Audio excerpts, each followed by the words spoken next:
Ce matin, Église, j'ai un message à vous donner justement sur le retour prochain de Jésus. Amen. Il serait bon que tout le monde entende ce message.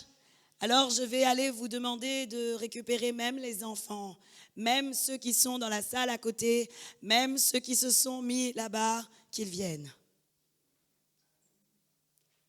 Le salut est pour quiconque. Amen. Le salut est pour tout le monde. Le salut est pour tous ceux qui veulent vraiment comprendre et entendre ce que Jésus a à nous dire. Et aujourd'hui, Église, je crois vraiment que ce message est très, très, très important parce que Dieu a à nous parler ce matin. Toutes les autres fois, il nous parle également, mais précisément, je crois que Dieu a à nous parler ce matin. Et je crois que l'Église de Jésus-Christ doit entendre ce message beaucoup plus souvent. On ne parle pas beaucoup du retour de Jésus-Christ. On ne parle pas beaucoup d'eschatologie.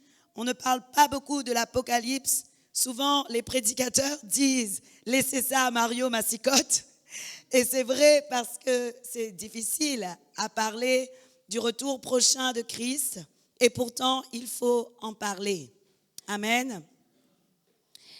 Alors, voilà pourquoi ce matin, le Seigneur m'a donné ce message, c'est intitulé, qui est « Le salut est aujourd'hui plus près de nous ».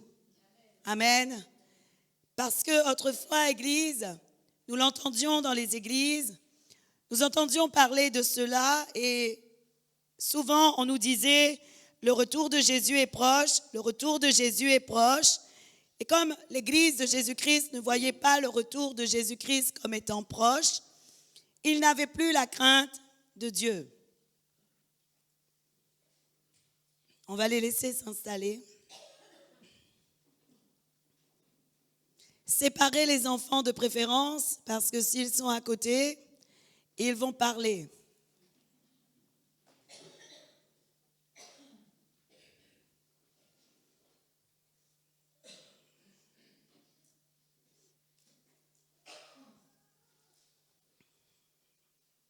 On va prier d'abord. Seigneur Dieu Tout-Puissant, je prie, afin que ton ordre, ton calme et la disposition soient maintenant dans cette Église, dans le nom de Jésus-Christ. Que ton peuple, Seigneur, puisse entendre cette parole. Seigneur, que toutes les pensées captives aujourd'hui soient soumises à l'obéissance de Jésus-Christ. Et que tout esprit de dissipation soit chassé au nom de Jésus-Christ. Que tout esprit d'égarement soit chassé au nom de Jésus-Christ. Et que ta grâce, ô Dieu, Saint-Esprit, toi qui convaincs les cœurs, puisse toucher le plus grand nombre. Afin que tous reçoivent ta parole. Et que la terre soit labourée et préparée. Et que cette semence porte du fruit. Dans le bon nom de Jésus-Christ, je te laisse la place, Saint-Esprit. Je m'incline devant toi. Je me dispose à toi. Prends toute la place qui t'est due. Toute la place. Je ne suis qu'un haut-parleur dans ta main. Je ne suis qu'un porte-voix. Toi-même, annonce ce message et donne au peuple ce qu'il a besoin d'entendre afin que leur vie soit transformée et qu'ils puissent être sauvés dans le beau nom de Jésus-Christ. Amen. Amen. Gloire à Dieu. Alors merci, je demanderai aux enfants d'être calmes, d'être sages et d'écouter ce qui va être porté comme message ce matin. Amen. Gloire à Dieu. Donc, comme j'étais en train de vous dire, il y a eu autrefois des messages qui nous parlaient du retour proche de Jésus-Christ. Et comme l'Église a vu que cela tardait, malheureusement, l'Église a manqué à son obligation d'avoir la crainte de l'Éternel. Parce qu'en réalité, c'est comme si on se dit, mais j'ai encore le temps pour mon salut, j'ai encore le temps pour travailler pour mon âme, j'ai encore le temps de faire les choses, parce que finalement, on dit que le retour de Jésus-Christ est proche, mais pour le moment, on ne le voit pas. Mais aujourd'hui, Église, j'aimerais vous dire que malheureusement, ce sont effectivement des messages qui ont été donnés, mais qui n'ont peut-être pas été approfondis dans le sens où il fallait que des signes soient présents, il fallait que des signes soient montrés, il fallait que des signes soient accomplis avant que le retour de Jésus-Christ se fasse réellement. Donc, peut-être qu'on vous a dit, le retour de Jésus-Christ est là, et peut-être que vous l'avez entendu il y a 10 ans de cela. Peut-être qu'il y a 15 ans, lorsque vous avez donné votre vie à Jésus, on vous a dit, le retour de Jésus-Christ est là, et il peut arriver à n'importe quel moment. Mais moi, je vous le dis, Église, il fallait approfondir ce message, parce que ce message manquait de signes accomplis.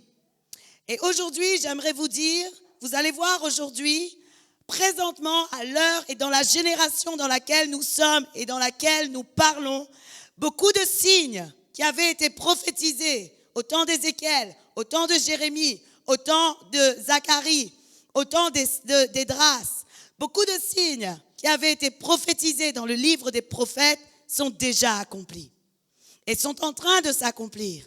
Ce qui veut dire, Église, que si autrefois, on te disait que le retour de Jésus-Christ pouvait arriver comme ça, d'un moment à l'autre, je te le dis, il manquait l'accomplissement de signes. Mais maintenant que les signes sont faits, je peux vous le dire, aujourd'hui, dans la génération dans laquelle nous sommes, à n'importe quel moment, à n'importe quelle heure, Jésus-Christ est possible de revenir. Dans la génération dans laquelle nous sommes, nous devons avoir la crainte de Dieu et nous devons être de ceux qui travaillons à notre salut. Parce que Jésus peut revenir à n'importe quel moment. Et ce matin, je vais vous montrer par rapport à la parole de Dieu les signes évidents de son retour. Parce que les signes qui avaient été définis dans la parole de Dieu sont déjà, pour la plupart, tous accomplis. Et vous allez voir. La Bible nous dit, Église, dans Romains 13, à partir du verset 11.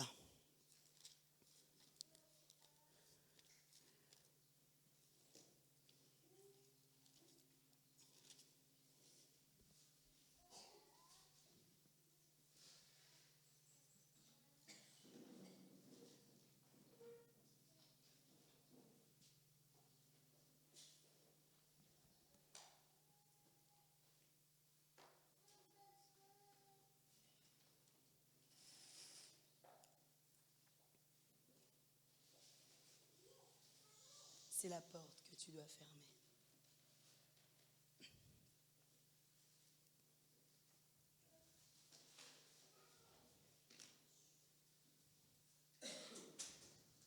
Merci.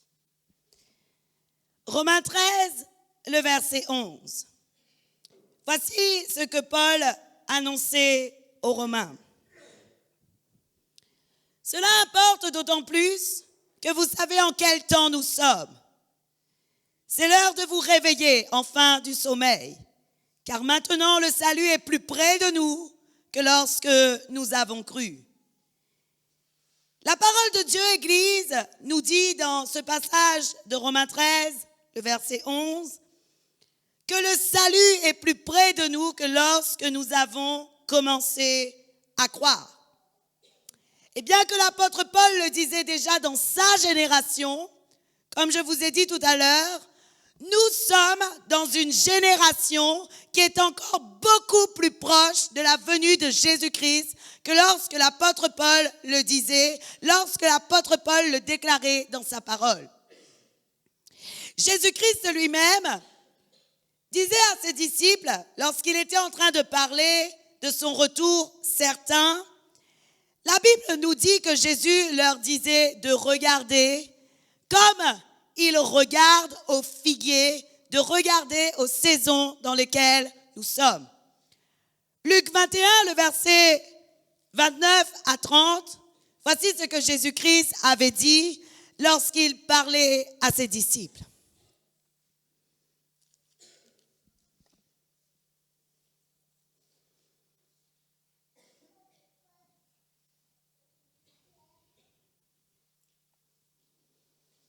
Aujourd'hui, nous allons faire un peu d'histoire. Pour ceux qui n'ont pas beaucoup suivi à l'école, c'est le moment, nous sommes en classe d'histoire.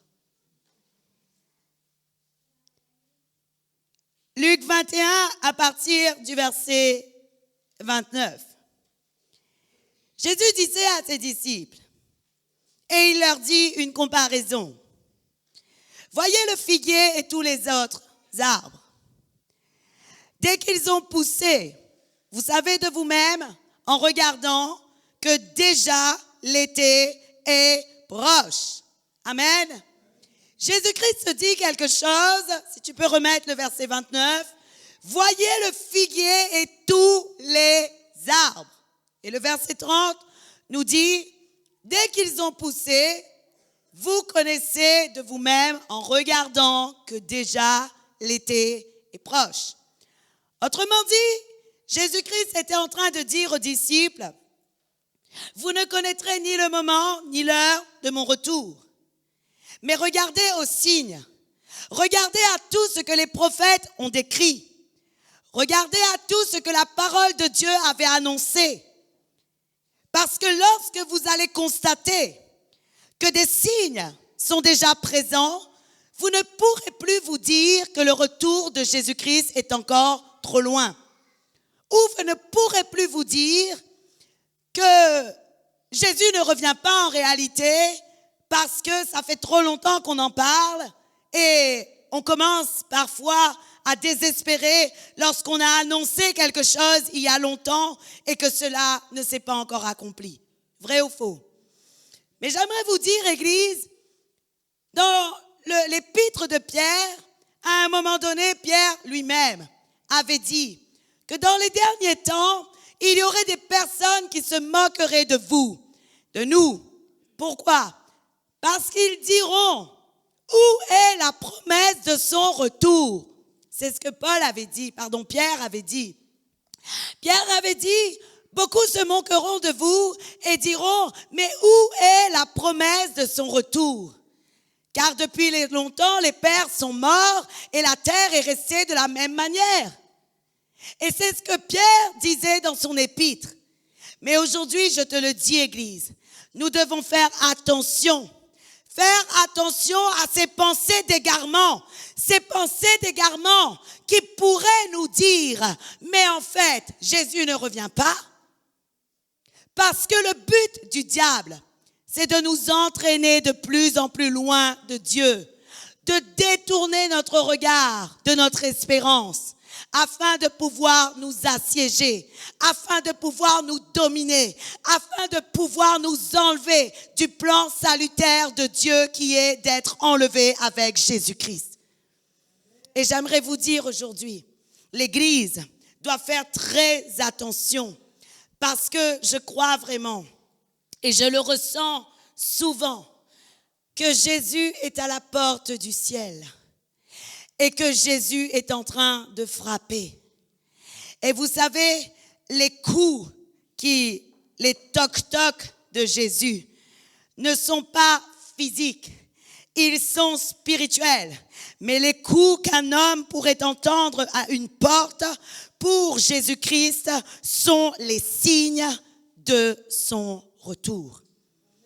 Et j'aimerais vous dire, Apocalypse 3, le verset 20, Jésus-Christ lui-même disait, je me tiens à la porte et je frappe.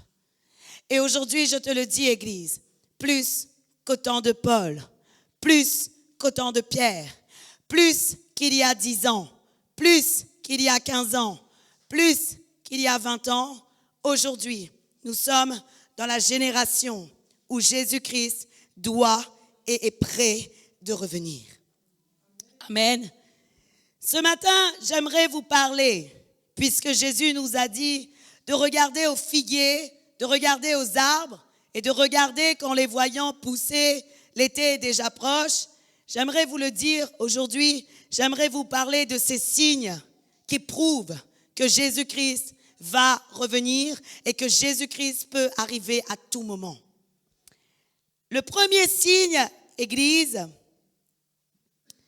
se trouve dans Ézéchiel 36, le verset 24.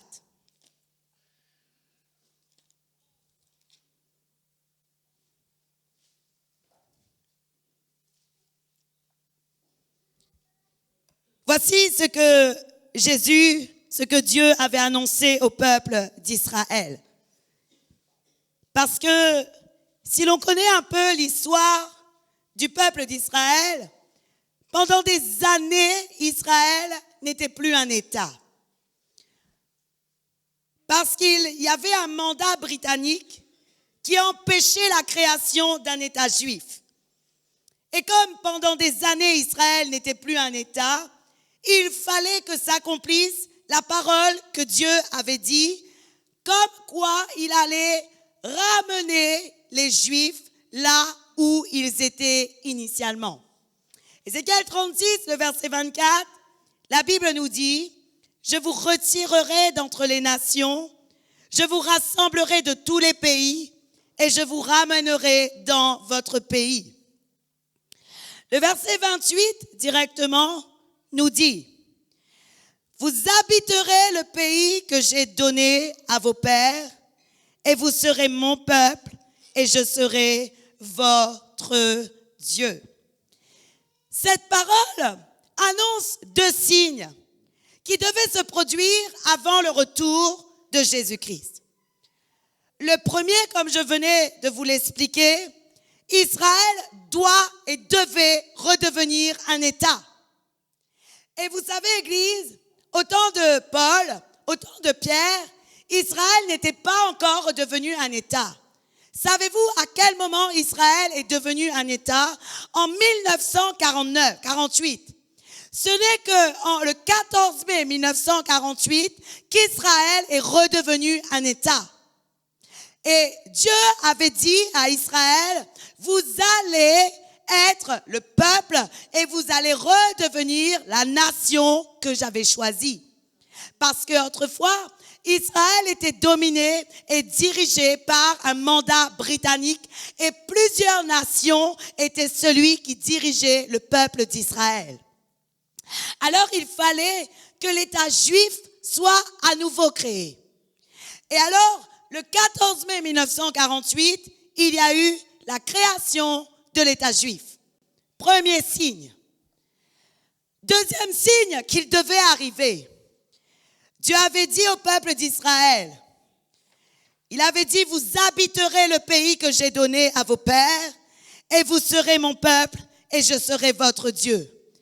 Mais il l'avait dit aussi au temps de Jérémie, dans Jérémie 31, le verset 17, Dieu avait dit au peuple d'Israël, il y a de l'espoir pour ton avenir, déclare l'Éternel, tes enfants reviendront dans leur territoire. Dieu avait dit ceci au peuple d'Israël. Et sous la domination du roi Nabuchodonosor II, le peuple de Dieu a vécu l'exil de Babylone. Autrement dit, ils ont été rejetés de Jérusalem. Ils ont été rejetés de là où ils devaient être. Et il fallait que le peuple d'Israël, il fallait que les Juifs reviennent dans leur nation pour que s'accomplissent les prophéties d'Ézéchiel et les prophéties de Jérémie. Alors, comme je venais de vous dire, pendant longtemps, le roi Nabuchodonosor les avait envoyés et ils avaient vécu l'exil de Babylone, c'est-à-dire la déportation à Babylone des Juifs de Jérusalem et du royaume de Juda.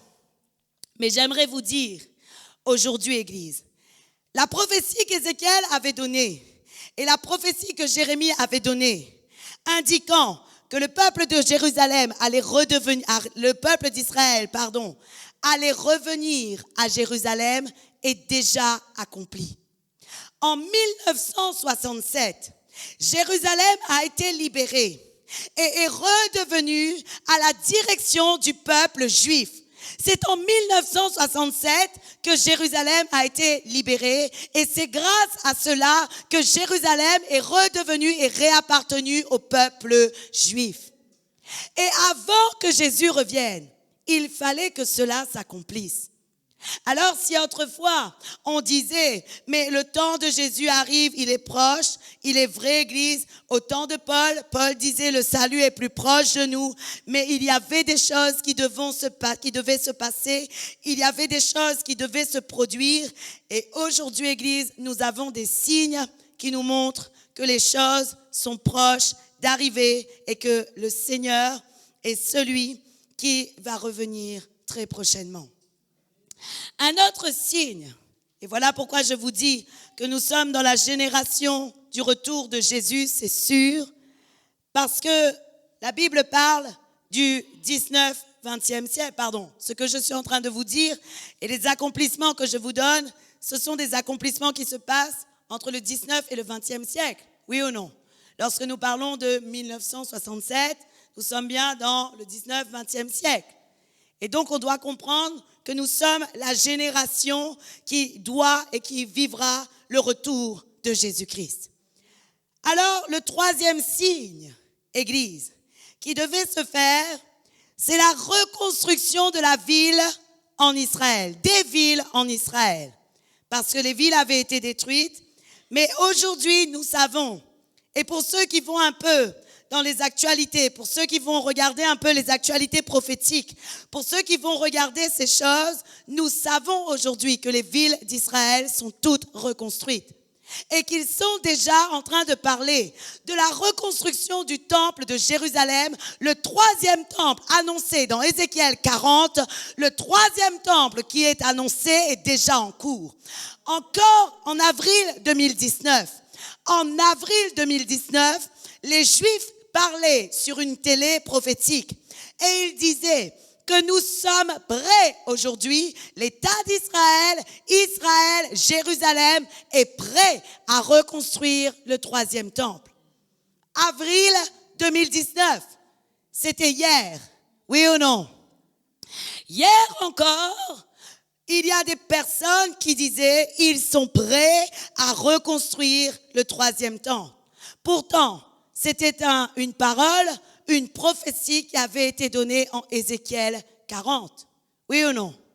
J'aimerais vous dire aujourd'hui, Église, si Dieu a donné sa parole, si Dieu a donné ses signes, je vous le dis, il l'accomplira.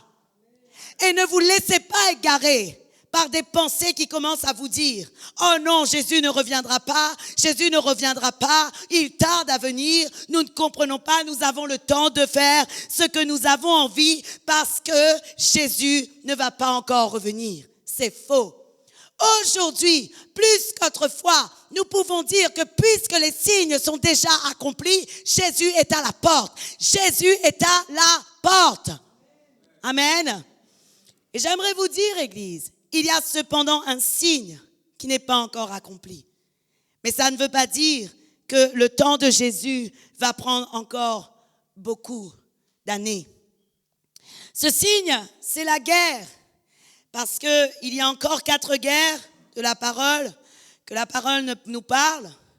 3 dont on ne verra pas et dont on n'entendra pas l'accomplissement.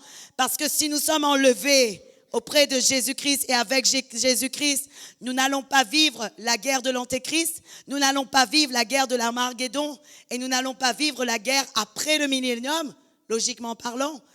Mais il y a une guerre que nous devons entendre, dont nous devons entendre parler, c'est la guerre qui est décrite en Ézéchiel 38 et 39, qui est la guerre de Gog et de Magog. Et en fait, cette guerre de Gog et de Magog, j'aimerais vous dire, c'est une guerre nucléaire qui est prête d'arriver. Et vous savez, à tout moment, puisque l'arme nucléaire est déjà prête, l'arme nucléaire est déjà préparée, à tout moment, cette guerre peut éclater, à tout moment. Mais vous savez, Église, aujourd'hui, nous ne sommes pas inquiétés par cela. Pourquoi? Nous sommes sur une petite île qui s'appelle La Réunion. Quoique, l'Europe est un endroit où transitent beaucoup de produits, beaucoup de nourriture, beaucoup de choses. Donc forcément, nous aussi, nous allons être impactés par ce genre de guerre. Et j'aimerais vous dire, Église, la guerre de Gog et de Magog, c'est une guerre, comme je vous dis, nucléaire, qui peut arriver à tout moment. Et c'est une attaque, selon la parole de Dieu, qui vient du septentrion, c'est-à-dire de l'extrémité nord d'Israël, autrement dit de la Russie. C'est une guerre qui doit arriver et qui est régie par la Russie, l'Iran et la Turquie. Et si vous regardez bien ce qui se passe, aujourd'hui, l'Iran, la Turquie, la Russie sont toujours des pays qui sont en train de préparer des guerres. Oui ou non? On le voit encore et même on voit les attaques syriennes où on voit encore des personnes qui souffrent de ces attaques. Et j'aimerais vous dire aujourd'hui, Église, c'est le seul signe d'Ézéchiel qui n'est pas encore arrivé et qui ne s'est pas encore produit, mais qui peut arriver à tout moment. C'est le seul. Et je vous le dis, le jour où la Russie dit on appuie sur le bouton, go, l'attaque nucléaire, alors à ce moment-là, je crois que ce sera le go aussi pour que Jésus-Christ revienne. Mais ça peut être aujourd'hui comme demain, ça peut être après-demain, ça peut être dans 2 jours, ça peut être dans 3 jours, ça peut être dans 1 semaine, ça peut être dans 1 mois, qu'importe. Ce que nous avons à faire, nous, c'est de préparer le retour de Jésus. Parce que je vous le dis, nous sommes la génération où le retour de Jésus-Christ doit se faire. Le retour de Jésus-Christ doit se faire dans notre génération. J'aimerais vous donner un autre signe, un 4e signe qui nous montre que le retour de Jésus-Christ est évident et ce signe se trouve dans l'Église. Oui, parce que dans l'Église, pas dans notre Église là, dans l'Église en général, dans le corps du Christ, dans l'Église de Jésus-Christ, donc aussi dans notre Église, mais pas que chez nous. Ces signes qui se trouvent dans l'Église, ce sont 2 grandes conditions que l'on remarque aujourd'hui, l'apostasie qui avait été annoncée et le réveil. Il y a 2 grands états que l'on voit, état de personne, état de cœur, état de pensée, disposition de personne, que l'on peut voir dans l'Église, qui est l'apostasie et l'autre qui est le réveil. Et j'aimerais vous dire aujourd'hui, si l'on regarde ce qui se produit, on peut voir que l'apostasie est déjà présente. Et on peut voir aussi que le réveil est déjà présent. Qu'est-ce que l'apostasie? De Thessaloniciens 2, le verset 3, voilà ce que Paul disait. Il parlait de l'apostasie comme étant un signe du retour de la venue de Jésus-Christ. Amen. Il disait alors la première partie que personne ne vous séduise d'aucune manière, car il faut que l'apostasie soit arrivée auparavant. Ce qui veut dire, Église, que l'apostasie est un signe du retour de Jésus-Christ. Oui ou non? Et voilà comment Paul décrivait l'apostasie dans 2 Timothée 3 à partir du verset 1er.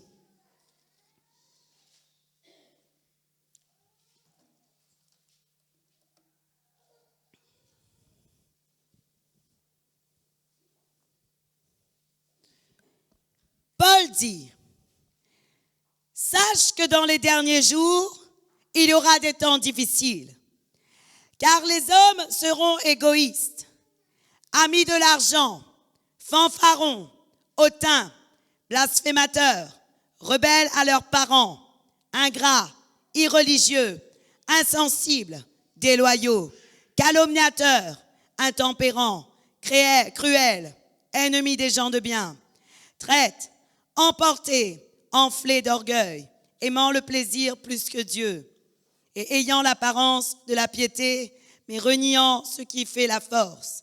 Éloigne-toi de ces hommes-là. » Amen.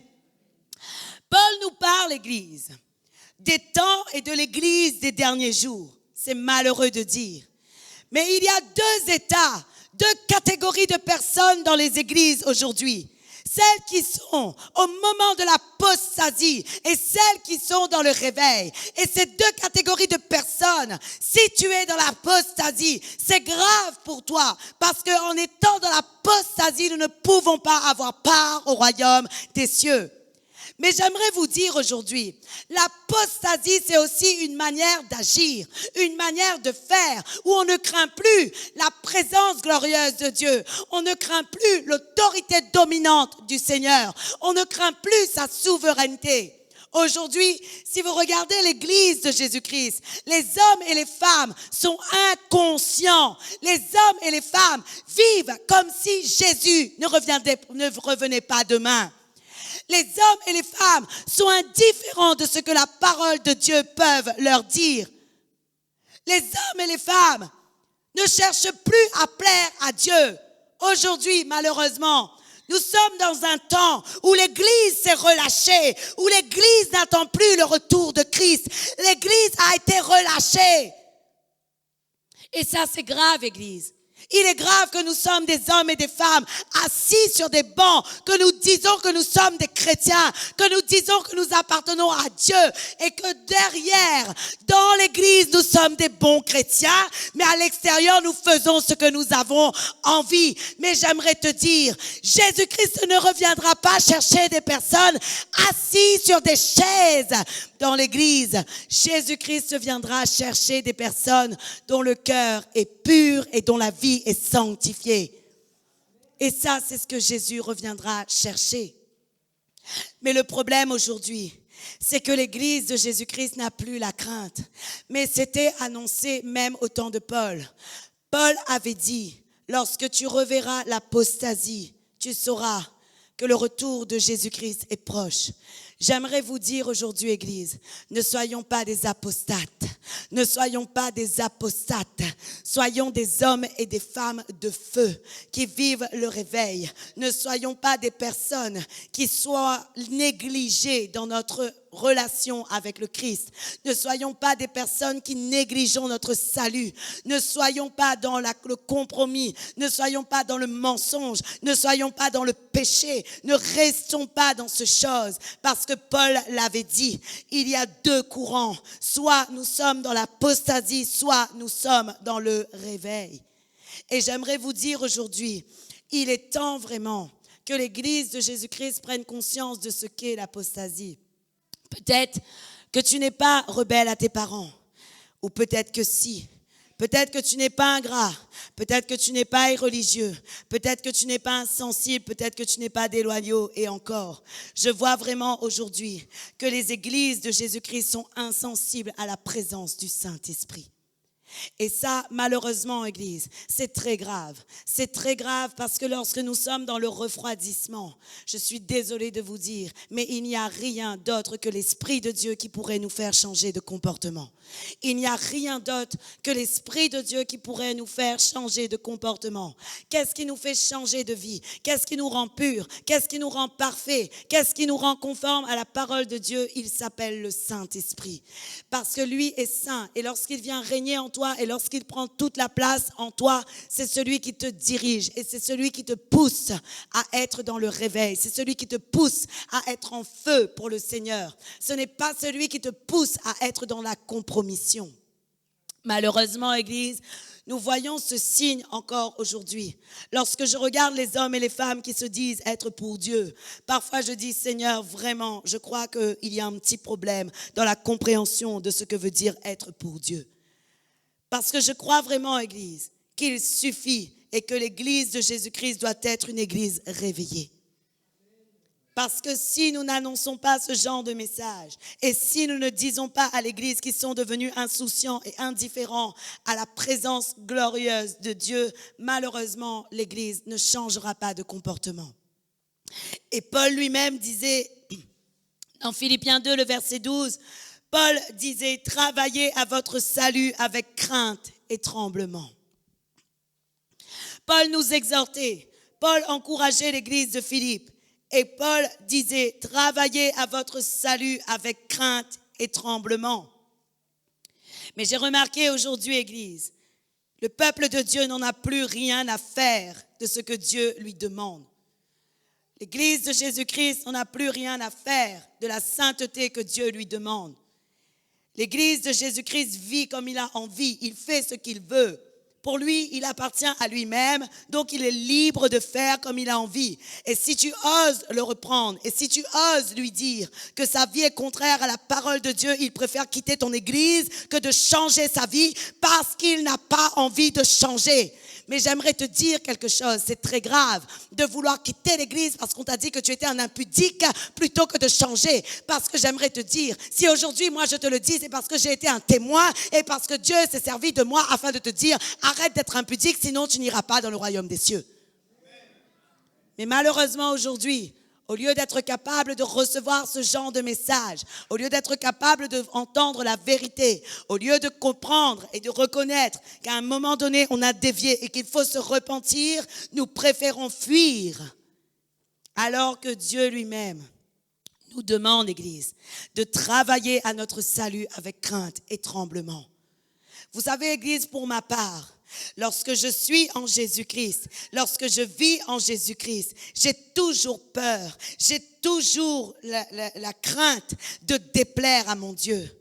Lorsque j'avance, lorsque je me réveille le matin, je dis à Dieu, Seigneur, que je ne sois une pierre d'achoppement pour personne et veille sur mon comportement afin que moi-même, je ne sois pas quelqu'un qui puisse pécher contre toi. Mais aujourd'hui, l'Église de Jésus-Christ n'a plus envie de dire cela à Dieu. Non, ce que l'Église de Jésus-Christ, c'est la puissance. Ils veulent la puissance, ils veulent la gloire, ils veulent être remplis sans payer le prix. Mais j'aimerais te dire aujourd'hui, être rempli ne peut pas se faire si tu ne payes pas le prix. Parce qu'avant d'être rempli, il faut enlever ce qui est plein afin que le Seigneur vide le vase ancien et qu'il remplisse de son vase et de son huile nouvelle. Mais le problème est que bien souvent, nous refusons de nous conformer à la parole de Dieu et nous refusons d'accepter que nous devons vraiment faire tout ce que Dieu nous demande par rapport à sa parole. Il n'est pas facile, Église, d'être toujours des personnes pures. Il n'est pas facile d'être toujours des personnes saintes. Il n'est pas facile d'avoir les bonnes pensées. Il n'est pas toujours facile d'avoir les bons mots. Il n'est pas toujours facile d'avoir la bonne attitude. Il n'est pas toujours facile d'être conforme à la parole de Dieu. Mais j'aimerais te dire, Dieu le savait et comme il le savait, il t'a envoyé une aide qui s'appelle son Esprit Saint. Et voilà pourquoi aujourd'hui, lorsque nous irons devant le trône de Dieu, nous ne pourrons pas dire à Dieu, Seigneur, je ne pouvais pas, c'était trop dur pour moi de changer de vie et de quitter cet homme qui était pourtant autrefois marié, qui était marié et moi je suis devenue adultère. C'est trop dur pour moi de le quitter même si je sais que je suis dans un adultère. Dieu te dira, tu n'as plus aucune excuse parce que alors même que tu disais que c'était dur, je t'avais envoyé mon Esprit Saint afin que tu prennes les bonnes décisions et que tu décides de changer comme je te demande. Et j'aimerais vous dire aujourd'hui, aucun péché n'est trop dur à combattre. Aucun. Pourquoi? Parce que même Paul disait, qui me délivrera de ce corps mortel? Grâce soit rendue par Jésus-Christ. Autrement dit, Paul savait que par l'Esprit de Dieu et par Jésus-Christ, il avait la possibilité d'être délivré de ce corps de chair.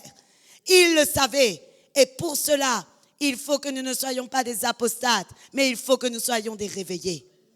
Il faut que nous soyons des réveillés. Et dans l'église de Jésus-Christ, Dieu merci, il n'y a pas que des apostates. Il y a aussi ceux qui font partie du réveil. Il n'y a pas que des apostates. Il y a aussi ceux qui font partie du réveil. Et ceux qui se sanctifient, ceux qui se purifient, ceux qui vident leur ancien vase, ceux qui vident les eaux souillées afin de mettre des eaux nouvelles. Je te le dis, tu dois faire partie et tu feras partie du réveil. La Bible nous dit dans Joël 2, pour vous prouver, Église, qu'il y a aussi des personnes qui font partie du réveil. Savez-vous que dans Joël 2, à partir du verset 23, il y a encore des signes qui ne se sont pas produits? Et savez-vous, Église, que le verset qui nous parle dans Actes des Apôtres où il y a eu l'effusion du Saint-Esprit. Savez-vous qu'au moment du retour de Jésus-Christ, avant son retour, il y aura encore une nouvelle fois une grande effusion de l'Esprit Saint? La Bible nous dit dans Joël 2, le verset 23. Et vous, enfants de Sion, soyez dans l'allégresse et réjouissez-vous en l'Éternel, votre Dieu, car il vous donnera la pluie en son temps. Il vous enverra la pluie de la première et de l'arrière-saison comme autrefois. Église. Une église de réveil est une église qui bénéficie de la pluie de la première et de l'arrière-saison. Des personnes qui sont dans le réveil sont des personnes qui tous les jours se mettent au contact de l'Esprit de Dieu et qui osent dire à l'Esprit de Dieu, purifie-moi, lave-moi et change-moi. Et s'il y a des décisions dures à prendre, je les prendrai parce que je veux être saint et je veux être conforme à ta parole. Savez-vous, aujourd'hui, Église, je le sens, moi, que je dois le dire. Parfois, on n'ose plus dire à quelqu'un qui vit dans l'impudicité, mais quitte ce mari tant que tu n'es pas décidé de te marier. On n'ose plus dire ces choses. Mais aujourd'hui, il faut arrêter le compromis. Il faut pouvoir dire, si tu vis dans l'impudicité, c'est par toi et marie-toi. Ou marie-toi. Mais arrête de vivre dans l'impudicité. Parce que tu risques de ne pas avoir part au salut. Les gens pensent, je viens à l'église, j'entends la parole, c'est suffisant. Non, ce n'est pas suffisant. Nous sommes le temple du Saint-Esprit. Et si nous sommes le temple du Saint-Esprit, cela signifie, Église, que si nous voulons voir l'effusion du Saint-Esprit promise et la pluie de la première et de l'arrière-saison, nous devons changer de comportement. Arrêtez de faire des compromis dans vos vies. Arrêtez de dire, mais je suis avec lui depuis trop longtemps et j'ai des enfants avec lui. Mais si ta vie n'est pas conforme, change de vie. Change de vie. Même si c'est dur. Si ta vie n'est pas conforme, change de vie. Et arrêtez, Église. Beaucoup aujourd'hui cherchent un époux. Qu'est-ce que ça veut dire? Ces femmes qui ont 40, 50, 60 ans et qui cherchent encore des époux. Arrêtez. Épousez le Christ. Épousez Jésus. Épousez Jésus. Arrêtez de chercher des époux. Vous aviez eu suffisamment de temps pour vivre votre vie autrefois. Vous avez manqué à la vie que Jésus devait vous donner. Vous avez manqué à l'époux que Dieu vous devait vous donner. Mais arrêtez maintenant. Vivez pour Christ.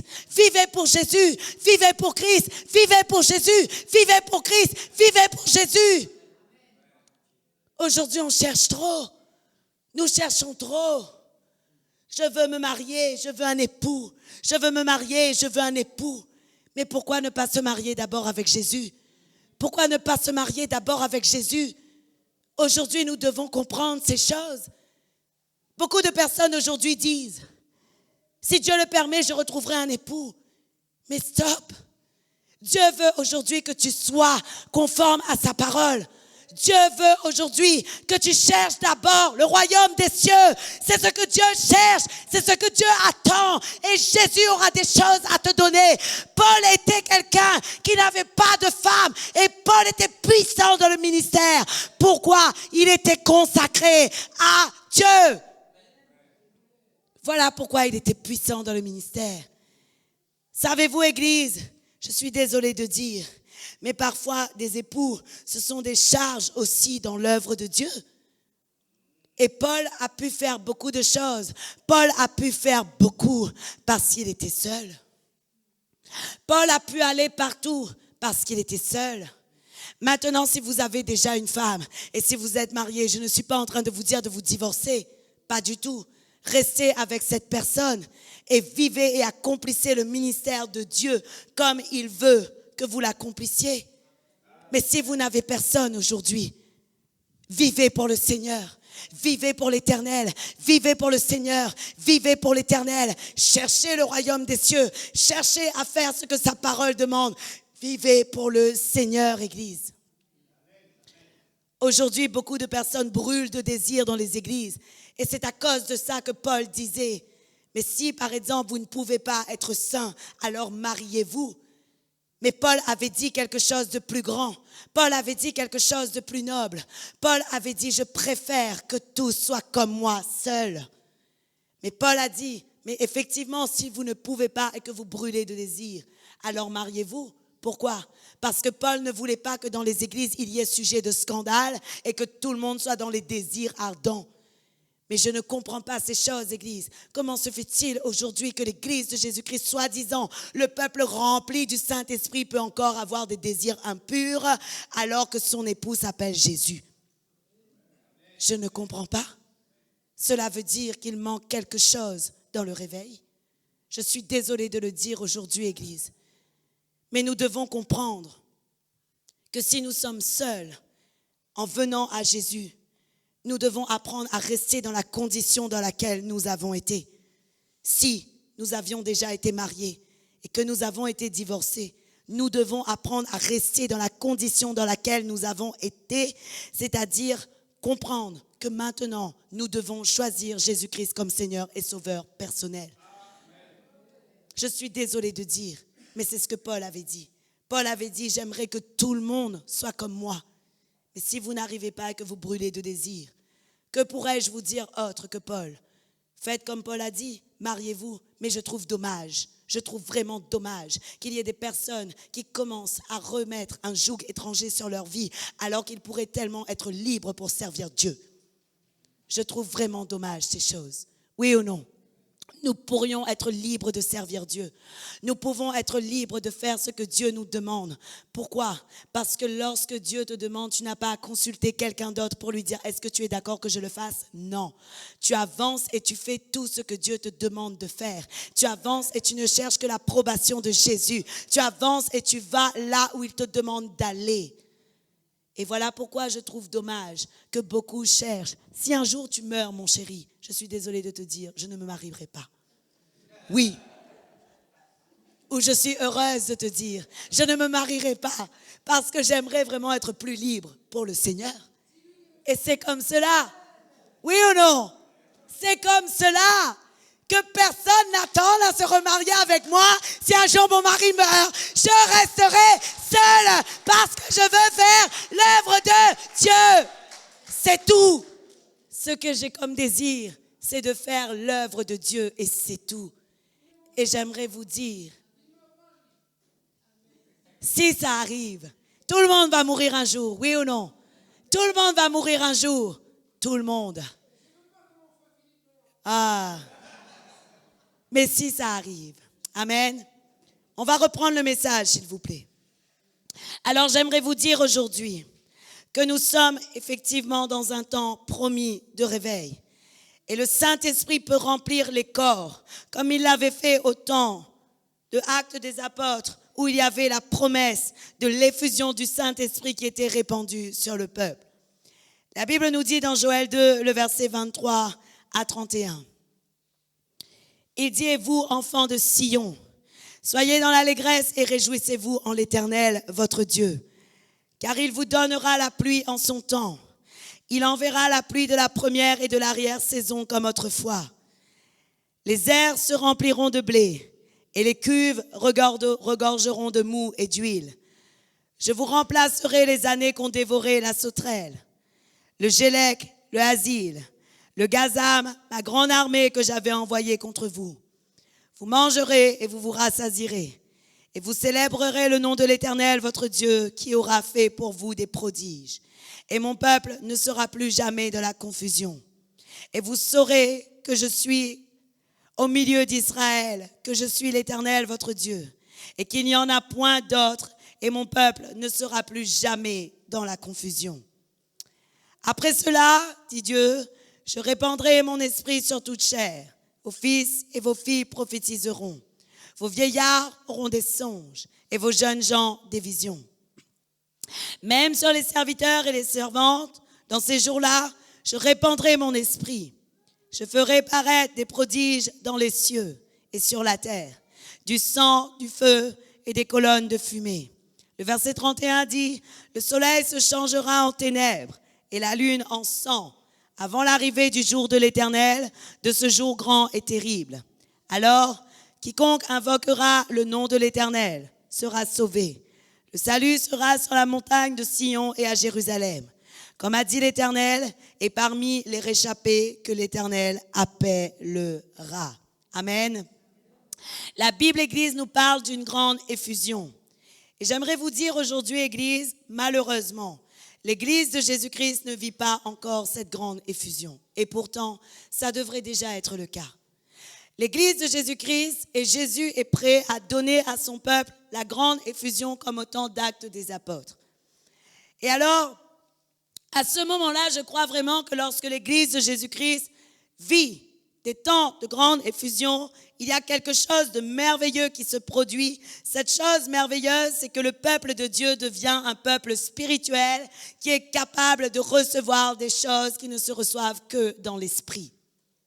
Mais malheureusement, aujourd'hui, comme je vous ai dit, beaucoup de choses dans votre vie font barrière au réveil du Saint-Esprit. Beaucoup de choses dans notre vie font barrière au réveil dans l'Église de Jésus-Christ. Et pourtant, comme au temps d'Actes des Apôtres, Dieu veut répandre son esprit avec puissance.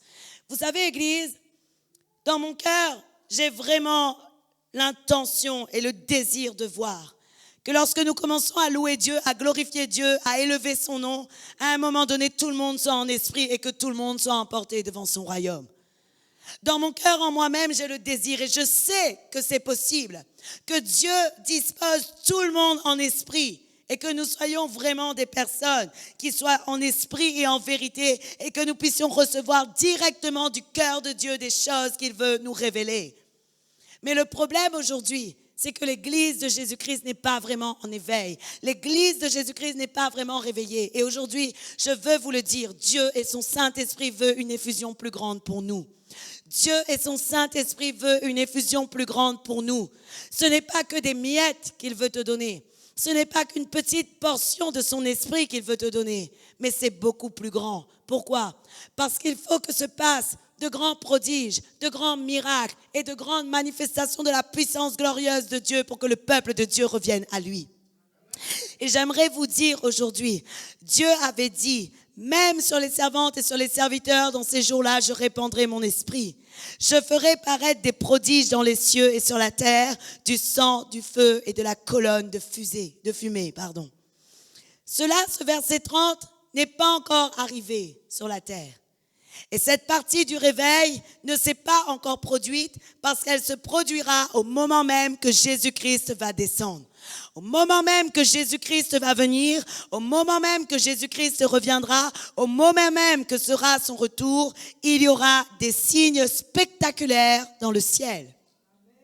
Mais j'aimerais vous dire, Église, nous sommes de ceux où nous devons aspirer à vivre de l'Esprit de Dieu. Malheureusement, aujourd'hui, je remarque beaucoup que le peuple de Dieu ne cherche que des choses pour sa chair.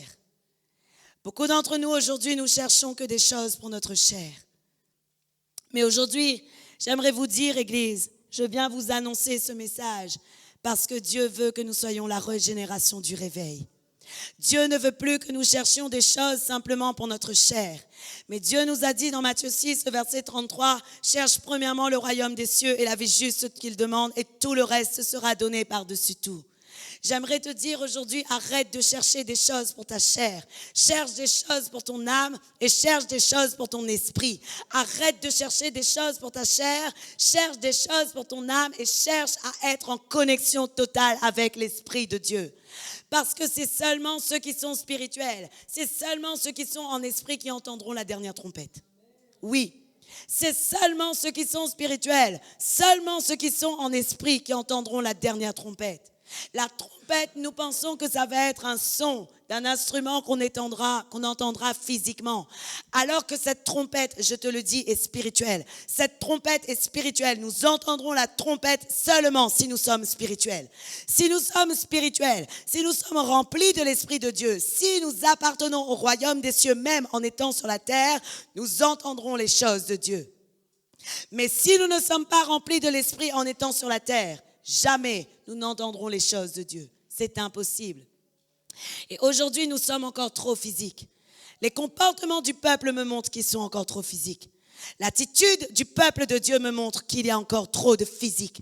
La chair et la domination de la chair me montrent qu'il y a encore trop de physique dans les vies. Les réflexions me montrent qu'il y a encore trop de physique dans les vies. Et malheureusement aujourd'hui, comment se fait-il que nous devrions déjà être un peuple totalement réveillé et qu'aujourd'hui nous sommes encore en train de chercher ces choses? Regarde le frère, il m'a mal parlé. Regarde le frère, il m'a mal regardé. Oh, mais j'aimerais avoir un mari. Oh, mais j'ai tellement pas d'argent. Oh, ma vie est tellement catastrophique. Oh, Seigneur, fais ça pour moi, fais ci pour moi, fais ça pour moi. Mais quand tu as l'Esprit de Dieu, Église, tu ne cherches plus toutes ces choses. Quand tu vis de l'Esprit de Dieu, toi-même, tu es comme étant vraiment faisant partie du royaume des cieux. Et alors, qu'est-ce que tu fais? Tu cherches des choses qui concernent le royaume. Voilà pourquoi la Bible nous dit dans Colossiens 3, « Puisque vous avez été rachetés avec Christ, cherchez les choses d'en haut, cherchez les choses d'en haut, cherchez les choses d'en haut. » Combien devriez être des ministres de l'Évangile aujourd'hui et recevoir beaucoup de messages puissants? Mais malheureusement, le peuple est endormi, le peuple dort, le peuple est ensommeillé. Il a sommeil tous les jours à cause des soucis de cette vie. À cause des soucis de cette vie. Et Jésus avait dit à son peuple, dans Luc 21, le verset 34, Jésus avait dit, prenez garde à vous-même, de crainte que vos cœurs ne s'apesantissent par les excès du manger et du boire, et par les soucis de la vie, et que ce jour ne vienne à l'improviste. Au lieu de chercher une petite copine, cherche Jésus. Oui, je le dis parce que je sais ce que je dis. Au lieu de chercher la richesse et la victoire, cherche son royaume. Cherche son royaume. Au lieu de chercher le terre à terre, cherche à glorifier l'Esprit de Dieu, à glorifier Jésus par l'Esprit de Dieu, pardon. Et c'est ce que nous devons chercher à faire, Église. Parce que seulement dans ces conditions que nous serons l'Église réveillée de Christ. C'est seulement dans ces conditions que nous serons l'Église réveillée de Jésus-Christ. J'aimerais te dire aujourd'hui, ta chair est en train de te faire tomber. Ta chair est en train de te dominer. Ta chair est en train de t'alourdir. Mais maintenant, sois fort dans l'esprit afin que ta chair ne te domine plus, afin que ta chair ne t'alourdisse plus. Sois fort dans l'esprit. Parce que je veux vous dire, arrêtez de chercher, Église, les choses physiques. Parce que le moment vient où Jésus-Christ reviendra chercher son épouse et sa vraie épouse. Vous savez, Église, vous pouvez me mentir. Vous pouvez mentir à l'Église. Vous pouvez bien vous habiller, bien vous vêtir et dire que vous avez une belle robe pour le retour de Jésus. Mais peut-être que ce que je ne vois pas, c'est que dessous ta robe, il y a de la souillure. Peut-être que ce que je ne vois pas, c'est que dans le jupon, il y a une déchirure. Peut-être que ce qu'on ne voit pas, c'est qu'il y a des petits trous quelque part. Mais j'aimerais vous dire, si vous cachez au monde, ce n'est pas grave. Mais ce que vous cachez au monde, vous ne pouvez pas le cacher à Dieu. Ce que vous cachez au monde, vous ne pouvez pas et vous ne pourrez jamais le cacher à Dieu. Et il y a quelqu'un qui reviendra chercher une épouse sans tache, sans défaut. Il s'appelle Jésus-Christ. Jésus-Christ reviendra chercher une épouse sans tache et sans défaut. Et vous allez me dire, mais pasteur, comment veux-tu qu'on vive une vie seulement en étant avec Jésus? Eh bien, je veux te dire quelque chose. Si tu ne décides pas de le faire, malheureusement, je vais te dire, quand Jésus-Christ reviendra, tu passeras par la tribulation et la grande tribulation. Nous serons enlevés, mais les autres, je ne sais pas. Malheureusement, beaucoup pensent, pasteur, comment vais-je faire? Ce n'est pas facile, mais ce n'est pas impossible. Il y a l'Esprit de Dieu. Et le Saint-Esprit est celui qui nous convainc. Le Saint-Esprit est celui qui nous dit quoi faire. Le Saint-Esprit est celui qui nous suffit. Savez-vous, Église, Dieu avait dit à Paul, Jésus-Christ avait dit, ma grâce te suffit. Il est vrai, parfois, nous sommes là à considérer nos problèmes. Nous sommes là à considérer nos situations et nous sommes là à considérer nos vies. Mais au fond de nous, certainement que l'Esprit de Dieu nous dit « Ma grâce te suffit ». Mais nous n'écoutons pas et nous cherchons à savoir comment faire pour pallier à cette situation. Aujourd'hui, je suis désolée de vous dire, le Saint-Esprit est fatigué de voir son peuple chercher des choses physiques. Arrêtez de me dire, c'est le Saint-Esprit qui vous dit, c'est le Saint-Esprit qui vous parle si votre vie ne reflète pas l'Esprit de Dieu. Arrêtez. Parce que si le Saint-Esprit vous parle, il vous dirait aussi d'arrêter vos péchés. Si le Saint-Esprit vous parle, il vous dirait aussi d'arrêter d'agir de cette manière. Comment se fait-il que tout le monde dit, l'Esprit de Dieu me dit, l'Esprit de Dieu me parle, l'Esprit de Dieu parle à mon cœur, et que derrière la vie ne reflète pas la gloire de Dieu? Arrêtez de le dire. Arrêtez. Quand votre vie va refléter la gloire de Dieu, quand vous ferez des choses qui glorifient Dieu, quand vous ne serez plus une pierre d'achoppement pour les autres, quand vous vivrez réellement conformément à la parole de Dieu, vous pourrez dire le Saint-Esprit m'a dit, parce qu'à ce moment-là, vous deviendrez crédible vis-à-vis des autres. Parce qu'il y a beaucoup qui savent que le Saint-Esprit ne dit pas seulement ce qui plaît à ta chair, mais que souvent le Saint-Esprit te dit change de comportement. En tout cas, moi, souvent, l'Esprit de Dieu me dit, Aurélie, change de comportement. Change de comportement, change de comportement, jusqu'à ce que parfois je me retrouve à pleurer et à dire à Dieu, Seigneur, je suis fatiguée, qu'est-ce qu'il y a encore à changer? Mais c'est comme ça, parce que Dieu cherche un peuple saint. Dieu cherche un peuple sans tache. Dieu cherche un peuple sans défaut. Alors oui, peut-être que l'Esprit de Dieu va te dire une parole. Mais arrête de dire, Dieu m'a dit pour toi. Dieu t'a dit pour toi d'abord. Dieu t'a dit pour toi d'abord. Si Dieu t'a dit pour moi, c'est qu'il a parlé pour toi d'abord. Dieu a dit pour toi d'abord. Change de vie, change de comportement.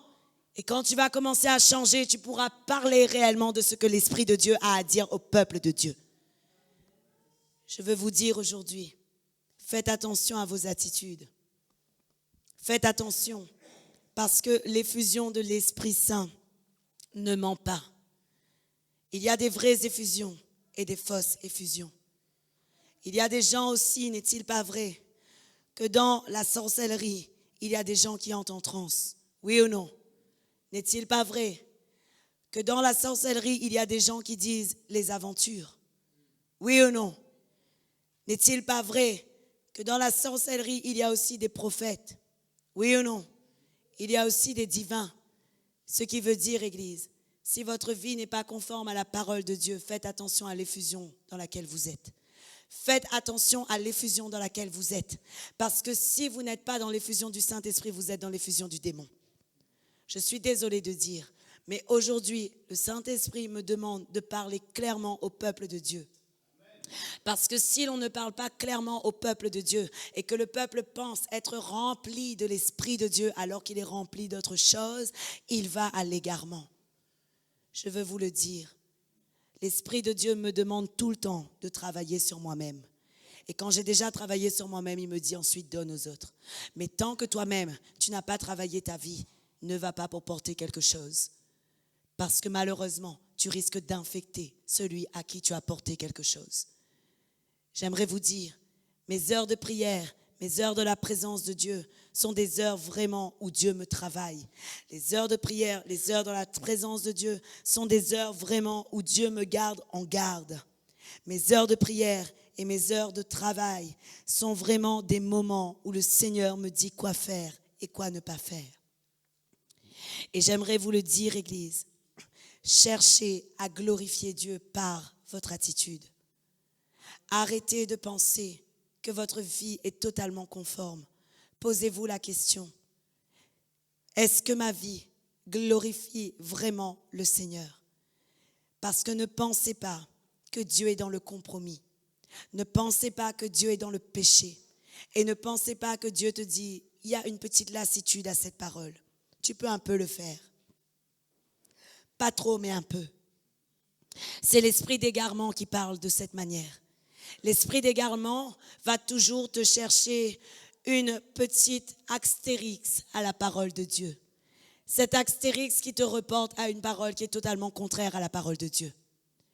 Mais j'aimerais vous dire aujourd'hui, le Saint-Esprit te pousse réellement dans le cœur de Dieu et sa parole. Et la parole est la parole et rien ne pourra changer la parole de Dieu. J'aimerais vous dire aujourd'hui, Église, puisque nous voyons que les signes sont déjà accomplis, puisque nous voyons que beaucoup de signes qui avaient été prophétisés dans Ézéchiel sont déjà accomplis. J'aimerais te dire aujourd'hui, ne fais pas comme si ces signes n'existent pas. Parce que n'est-il pas vrai qu'avant la pluie, il y a des nuages? N'est-il pas vrai qu'avant l'hiver, il y a le changement de température? Et qu'avant le changement de température, il y a le changement d'heure? Qu'avant le changement d'heure, les journées commencent à se raccourcir? N'est-il pas vrai, Église, qu'avant toute grossesse, il y a aussi des signes avant-coureurs? De même que dans le naturel, il y a des signes. De même, dans le spirituel, Église, il y a des signes. Et j'aimerais vous dire quelque chose. L'Esprit de Dieu n'est pas un esprit d'insouciance. Le peuple de Dieu pense, je vivrai au jour le jour, je serai insouciant et je ferai comme j'ai envie. Mais le cœur de Dieu n'a pas d'esprit d'insouciance. Dieu avait tout prévu d'avance. Dieu avait tout écrit d'avance. Dieu avait tout défini d'avance. Et puisque Dieu a tout défini d'avance, c'est parce que dans son grand amour, il ne voulait pas que tu meurs. Aujourd'hui, j'ai envie de te dire quelque chose. Ne sois pas insouciant, parce que si tu commences à parler comme un insouciant, tu n'es pas de Dieu. Parce que Dieu est celui qui prépare tout. Dieu est celui qui organise tout. Dieu est celui qui destine tout. Dieu est celui qui avait tout écrit. Et comme les signes sont déjà là, commence à travailler vraiment pour ton salut. Commence réellement à travailler pour ton salut. Parce que nous sommes la génération qui verra le retour de Jésus-Christ. Nous sommes la génération qui verra le retour de Jésus-Christ. Et l'heure est venue, Église, de prendre garde à notre conduite avec circonspection. L'heure est venue de prendre garde à notre conduite avec circonspection, c'est-à-dire dans une attitude de retenue prudente. Beaucoup d'entre nous pensons j'ai le temps. Je n'ai pas besoin de préparer le retour. Mais je veux vous le dire, tout être humain qui veut voir l'époux doit être une épouse. Tout être humain qui veut voir l'époux doit être une épouse. Et toute personne aujourd'hui qui se dise appartenir à Jésus doit se dépouiller de ce qui n'est pas de Jésus et se revêtir de ce qui appartient au royaume. Combien d'entre nous aujourd'hui sont prêts à faire cela? Vous savez, dans cette église, il y a des jeunes. Dans cette église, il y a des moins jeunes. À vous jeunes, j'aimerais vous dire, réfléchissez bien à comment vous allez aborder le reste de vos jours. À vous moins jeunes, dans la condition dans laquelle vous êtes, réfléchissez réellement à ce que Dieu vous demande de faire. Peut-être que vous pensez physiquement, Dieu m'a dit j'aurai ci, j'aurai ça, j'aurai ci, j'aurai ça. Mais pensez également spirituellement. À vous vieillards, n'oubliez pas que le salut est personnel et que ce n'est pas parce qu'on est assis dans une église que cela veut dire qu'on est sauvé. Assis dans une église, c'est le commencement de ton changement. Mais ensuite, il faut travailler à ton salut avec circonspection afin que le Seigneur soit celui qui t'élève, soit celui qui te change, soit celui qui te transforme et que tu puisses ensuite avoir part au retour de Jésus-Christ. Je dois vous le dire aujourd'hui, beaucoup d'églises ne prêchent plus ces choses parce qu'ils ont peur du comportement. Ne venez pas me chercher parce que vous êtes en train de vous poser la question sur votre mariage futur. Ne venez pas me chercher parce que vous êtes en train de vous poser la question parce que vous aviez dit à Dieu, donne-moi un mari. Ne venez pas me chercher parce que vous êtes jeune et que vous avez commencé une relation alors que ce n'est faux. Ce n'est pas ce que Dieu vous demande. Dieu vous demande de chercher d'abord son royaume. Dieu vous demande de faire des périodes de fiançailles, de ne pas être dans l'impudicité. Et l'impudicité, ce n'est pas que le sexe. L'impudicité, c'est aussi les bisous.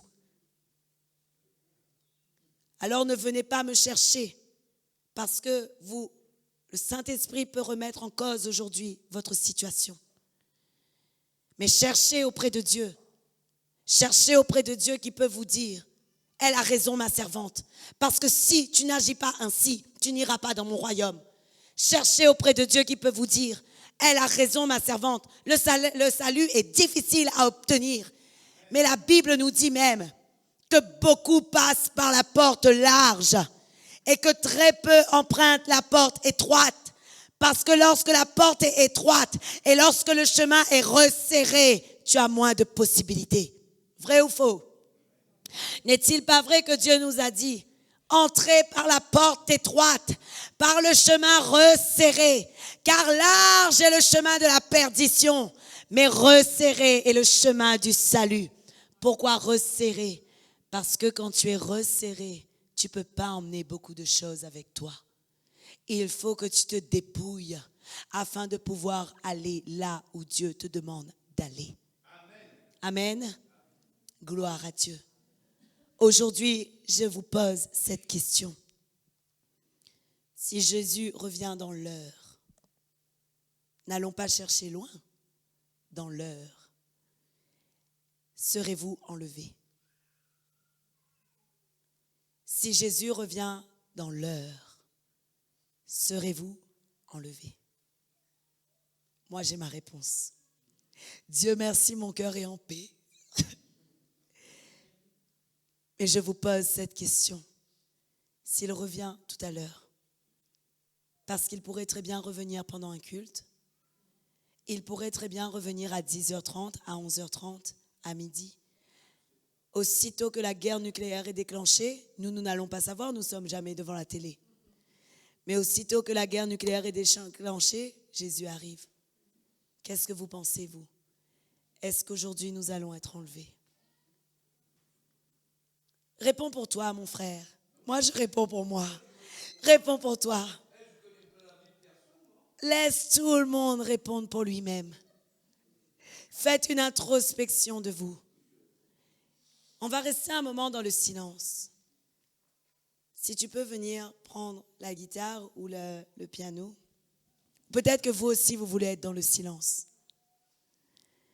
On va rester un moment dans le silence. Et on va se poser cette question aujourd'hui. Faire l'introspection de ma vie. Regarder à ma vie. Regarder à mes pensées. Regarder à mes intentions. Regarder à ce que je suis. Je vous pose cette question à nouveau. Gardez les yeux fermés et pensez pour vous-même. Si Jésus revient maintenant, seras-tu enlevé?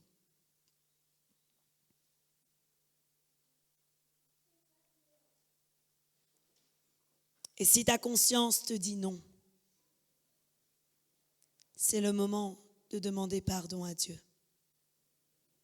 Faites attention à vos consciences qui vous donnent ni paix, ni gêne. Parce qu'une conscience qui te donne ni paix, ni gêne, c'est une conscience qui a été abîmée. Parce que la conscience, soit elle te donne la paix, soit elle te donne une gêne. Et beaucoup ont égaré leur conscience parce qu'ils ont refusé de l'entendre. Mais l'Esprit de Dieu parle à nos consciences. Aujourd'hui, Église,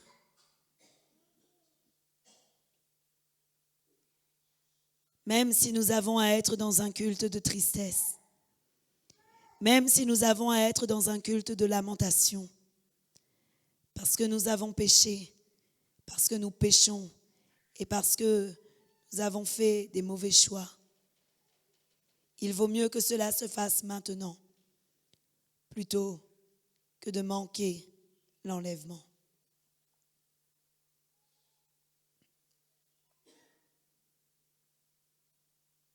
Seigneur, apprends-nous à chercher le royaume des cieux et la vie juste que tu demandes. Apprends-nous, Seigneur, à nous tourner vers toi. Apprends-nous, ô Dieu, à ne plus laisser notre corps et notre âme nous alourdir.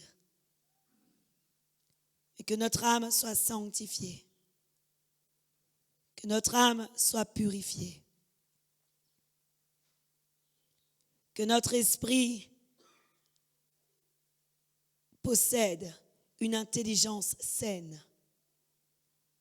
Et que notre esprit soit totalement restauré. Que notre esprit soit totalement façonné par ton esprit. Et que notre corps, notre âme et notre esprit soient tenus irréprochables pour le retour de Jésus-Christ. Paul disait que votre esprit, votre âme, votre corps soient tenus irréprochables pour le retour de Jésus-Christ. Amen. Bien-aimés, il est facile d'aller dans des églises qui ne vous diront jamais ces choses. Mais cela ne veut pas dire pour autant que vous êtes sauvés. Ce n'est pas parce que je n'ai pas connaissance d'une révélation que cela veut dire que la révélation n'existe pas. Oui ou non? La vérité restera toujours la vérité. La parole restera toujours la parole. Et ce n'est pas parce qu'on ne te parle pas de ces choses que la parole n'est pas gravée et écrite et qu'elle ne s'accomplira pas. N'est-il pas vrai que nous ne t'avions jamais parlé, que les signes étaient déjà accomplis, mais qu'ils se sont accomplis quand même? Aujourd'hui, je vous le dis, travaillez à votre salut avec crainte et tremblement. Travaillez avec crainte et tremblement. Amen. Est-ce qu'on peut se lever afin de porter nos regards ce matin? Approchez-vous, on va adorer Dieu.